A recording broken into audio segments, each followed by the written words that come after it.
First ever factory outlet, Chandanagar, Mukunda Jewelers, opening soon. No making charges.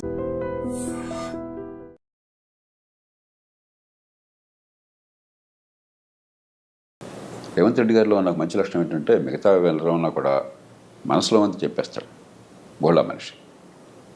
ఇది చెప్పింది వాస్తవమే. పార్టీలకు అతీతంగా మీరు ఏ పార్టీనైనా మీరు కూర్చోండి, ఎమ్మెల్యేలు కానీ, ఎంపీలు కానీ, మంత్రులు కానీ, ముఖ్యమంత్రులు కానీ, పార్టీని మర్చిపోండి. ప్రైవేట్ కానీ పబ్లిక్ అందరూ చెప్పలేకపోవచ్చు, కానీ అందరి మనసుల్లో ఏ వేదన ఉన్నది. అరే ఇంత డబ్బులు వసూలు చేస్తున్నాం, పన్నుల డబ్బులు, ఈ ప్రజలకి ఇన్ని మాటలు చెప్పి ఓట్లు తీసుకుంటున్నాము, ఇన్ని హామీలు ఇస్తున్నాము, మరి ఈ ప్రజల జీవితాన్ని బాగు చేయడం కోసం పని కావాలని చెప్పంటే ప్రతిదానికి అడ్డంకులు వస్తున్నాయి అన్న భావన అది లేనటువంటి మంత్రి కానీ, ఎమ్మెల్యే కానీ, ఎంపీ కానీ భారతదేశంలో లేరు. అయినా కూడా వ్యవస్థ నడుస్తుందంటే కొంతమంది సామర్థ్యం వల్ల, చిత్తశుద్ధి వల్ల, దేశభక్తి వల్ల నడుస్తుంది. కానీ కొంతమంది ఎంత భారం మోస్తారు, ఎన్ని పనులు చేయగలుగుతారు? కాబట్టి ఖచ్చితంగా అధికార యంత్రాంగం, ముఖ్యంగా ఎంత పై స్థాయిలో ఉంటే అంత బాధ్యత మేమే ఎక్కువ. నాయకత్వాన్ని ఇచ్చే బాధ్యత మీద, ప్రమాణాలను నెరవేర్పే బాధ్యత మీద, మిగతా వాళ్ళని జవాబుదారీగా చేయాల్సిన బాధ్యత మీద. అందులో మన దేశంలో అధికార యంత్రాంగానికి ఉన్నంత గౌరవం, ఇంత రక్షణ ప్రపంచంలో ఎక్కడా లేదు. రాజ్యాంగంలోనే పెట్టాం.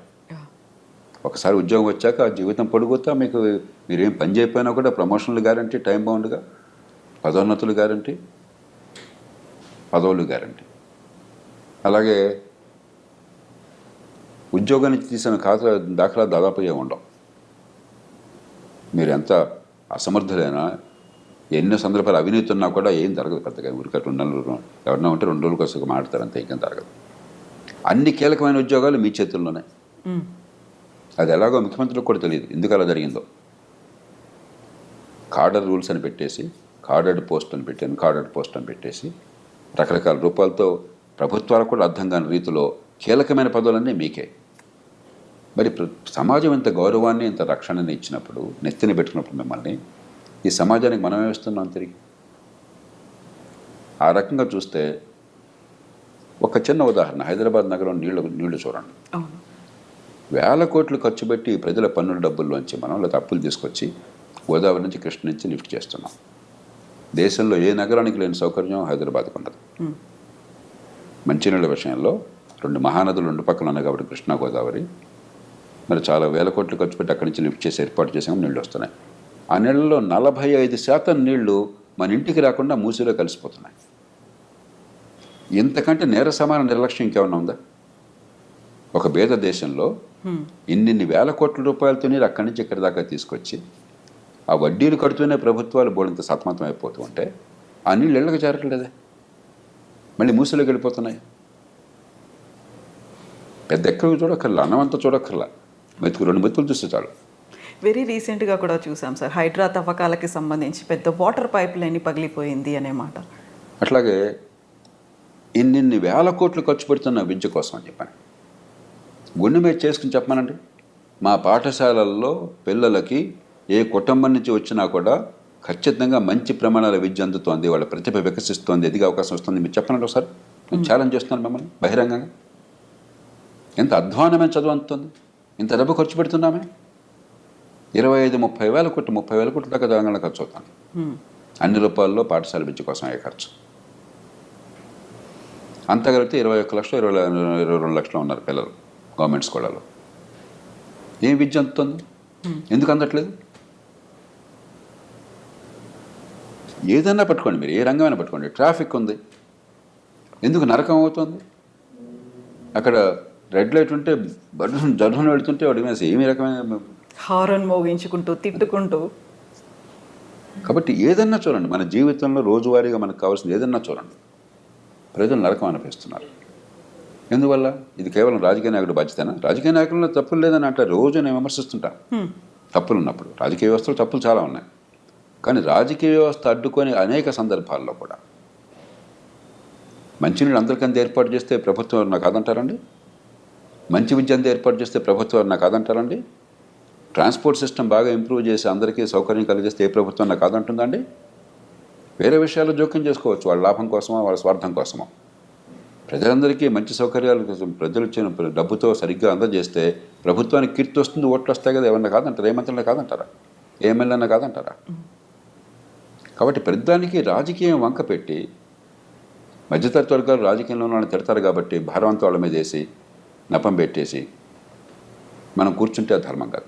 ఎందుకని సార్ సమన్వయ లోపం అనేది ఉంటుందా ఇటు ప్రభుత్వానికి ఇటు అధికారులకి మధ్య? లేదు, కొన్నిసార్లు మనం చూసాము ప్రభుత్వం, మంత్రులు లేకుంటే ముఖ్యమంత్రి, క్యాబినెట్ అంతా ప్రెషర్ అంతా వీళ్ళ మీద పెడుతున్నారు, లేకుంటే మేము చేసినట్టుగా మీరు చెప్పినట్టుగా మీరు పని చేయండి అనే మాట, ఆ తర్వాత బ్లేమ్ అవుతున్నారు. కాదంటలా, కానీ ఆ మాటని అర్హత ఇప్పుడు వస్తుందంటే మీకున్న పరిధిలో మీరు చాలా సమర్థంగా పనిచేసి ప్రజలకు ఫలితాలు ఇచ్చినప్పుడు వాళ్ళకి నచ్చపోచ్చేమండి ఇలా కాదు ఇంకోటి అంటే మీ మాటకు గౌరవం ఉంటుంది.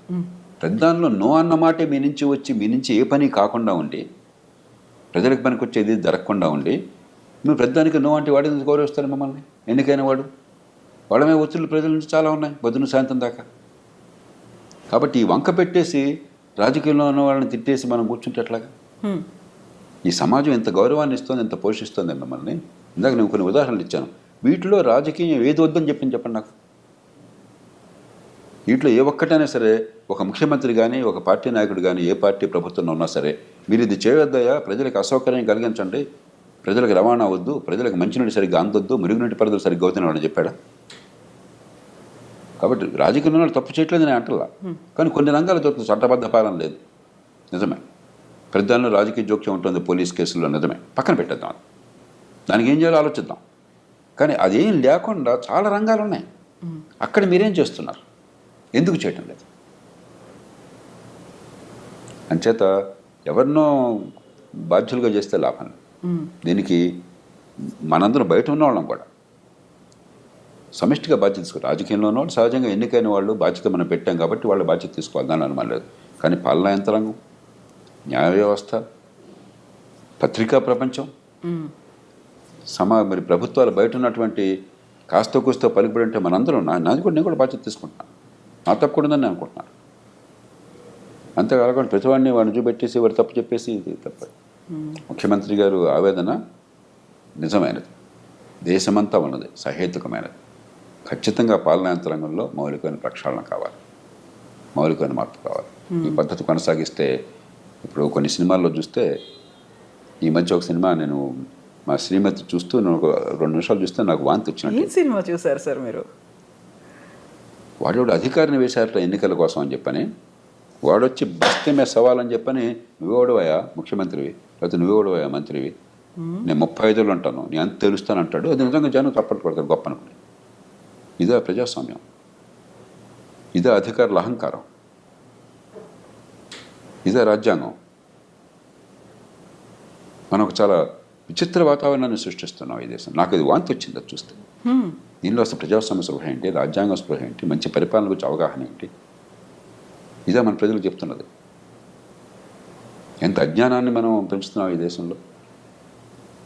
అలాగే ఈ పదవుల కోసం పడితే వెంపర్లట 15 లక్షల మంది పోటీ పడ్డం ఐఏఎస్ కోసం అని చెప్పని, జీవితం అంతా త్యాగం చేయడం, ఒక 5 ఏళ్ళు 10 ఏళ్ళు. అంత ఈజీ కాదు ఐఏఎస్ ఐపీఎస్ ఆఫీసర్లు అవడము అనేది ఉంటుంది కదా సార్. చాలా కష్టపడితే వచ్చారు. ఇంత కష్టపడి వచ్చిన తర్వాత మీరు ఉద్ధరించింది ఏంటట? కరెక్టే, ఉద్ధరించింది ఏంటట? ఎందుకని జరగట్లేదు ఫలితాలు? నేను కోపంతో చెప్పట్లా, ద్వేషంతో చెప్పట్లా. నేను ఆ పదవుల్లో ఉన్నవాడిని, నేను నిస్పృహతో బయటకు వచ్చినవాడిని కాదు, నిరాశతో పనికి రాకుండా బయటకు వచ్చినవాడిని కాదు, ఫెయిల్ అయిన వాడిని కాదు. నన్ను ఎవరు భారతదేశంలో ఒక అధికారిగా ఫెయిల్ అయినా ఎవరో ఏ మనిషిని అనుకోవట్లా. నన్ను బాగా తిట్టేవాళ్ళు కూడా ఆ మాట ఇప్పుడు అనలేంతవరకు సాధ్యం కాదు. అది ఒక ఆవేదనతో చెప్తున్నాను. ఇంత అవకాశాన్ని సమాజం మీకు ఇచ్చి నెత్తిన పెట్టుకుంటే మీ వల్ల ఏం జరుగుతుంది ప్రజలు? ఇది పోగా అహంకారం చాలామందికి. ప్రజల గురించి పట్టించుకునేది లేదు, వాళ్ళ బాధల గురించి పట్టించుకునేది లేదు. మరి కొంతమంది ఏదో సెలబ్రిటీలు అని చెప్పి అనుకుని సోషల్ మీడియా అట వెనకాల ఏదో కెమెరాలతో తిరుగుతుంటారట. ప్రభుత్వాలకు సిగ్గుంటే డిస్మిస్ చేయాలి వాళ్ళని. మనం బ్రిటిష్ పరిపాలన యంత్రాంగాన్ని అనుకరించాం. ఎనానిమిటీ దానిలో ముఖ్యమైనది, మెరిటాక్రసీ, మీ ప్రతిభ వల్ల రావటం, పొలిటికల్ న్యూట్రాలిటీ, పక్షపాత రాజకీయాలు లేకుండా ఉండటం, ఎనానిమిటీ, పబ్లిక్ సర్వీస్, ఇవి మౌలికమైన లక్ష్యాలు. అవన్నీ మర్చిపోయి మీరేదో స్టార్లాగా బిహేవ్ చేయటం నాకు అర్థం కాదు. ఎంత విచిత్రంగా ఉంది అసలు, ప్రవర్తన అంత వెకిలిగా ఉంది. దాన్ని ఎలా సహిస్తున్నారు ఈ రాజకీయంలో ఉన్నవాళ్ళు? దానికి ముఖ్యమంత్రి గారిని కూడా బాధ్యతలు చేస్తున్నాను. మీరేం చేస్తున్నారు మరి? మీ ఆధీనంలో పరిపాలన యంత్రాంగం అంటే వాళ్ళలో క్రమశిక్షణ పెట్టి కొన్ని ఏ రకంగా చేస్తే మేము గౌరవిస్తాం, ఏ రకంగా చేస్తే మేము ఊరుకోమని చెప్పిన సంకేతాన్ని ఇచ్చే బాధ్యత మీకు కూడా ఉంది. సో ఈ మధ్యన ఒక ఇన్సిడెంట్ చూసాము. తెలంగాణ రాష్ట్రంలో ఒక మంత్రి కలెక్టర్ మీద అసహనం వ్యక్తం చేశారు, పబ్లిక్గా వాళ్ళని విమర్శించారు అనే వాదన వినిపించింది. ఆ తర్వాత కలెక్టర్ అక్కడి నుంచి తప్పుకున్నారు, పోస్టులు పెడుతున్నారు అనేది, సో కొటేషన్స్ రూపంలో, మోటివేషనల్ కోట్స్ రూపంలో వస్తున్నాయి అనేది. ఇన్ఫ్లుయెన్స్ ఎవరిని చేస్తున్నారు సార్? నాకు ఈ సంఘటన తెలియదు కాబట్టి దాని గురించి పూర్వాపరాలు తెలియకుండా మాట్లాడాను. మనకేమిటంటే 2 విషయాలు మనకు చాలా స్పష్టత ఉండాలి. ప్రజాస్వామ్య సమాజంలో తుది బాధ్యత వహించేది ఎన్నికైన ప్రభుత్వము, ఎన్నికైన ప్రతినిధులు. కాబట్టి తుది నిర్ణయం తీసుకునే అధికారం రాజ్యాంగం పరిధి లోపల ఎన్నికైన ప్రభుత్వానికి. మనం ఏంటనుకుంటున్నామంటే అధికార యంత్రాంగానికే పాత్ర ఉంటుంది, వీళ్ళంతా ఊరికే వచ్చారు, వీళ్ళు వస్తారు రేపు పోతారు, 35 ఏళ్ళు మేము ఉంటాం, వాడు వచ్చి రేపు ఓడిపోతాడు. చాలా సినిమాలో డైలాగ్ కూడా, నేను ఐఏఎస్ పరీక్షకి వచ్చాను, కావాలంటే పొద్దున్న ఎమ్మెల్యే ఎంపీ మంత్రిని కాగా నువ్వు అవుతావా, ఇది గొప్ప విషయం లాగా. అంటే ఇక్కడ ప్రజాప్రతినిధులకు పెద్దగా చదువు ఉండట్లేదు, క్వాలిఫికేషన్ అనేది లేదు. ఆలోచనే మూర్ఖమైనది, అప్రజాస్వామికమైనది, అవాస్తవమైనది. ఒకరోజు పరీక్ష రాసిన మాత్రం చేత గొప్పవాడు కాలేడవాడొకడు.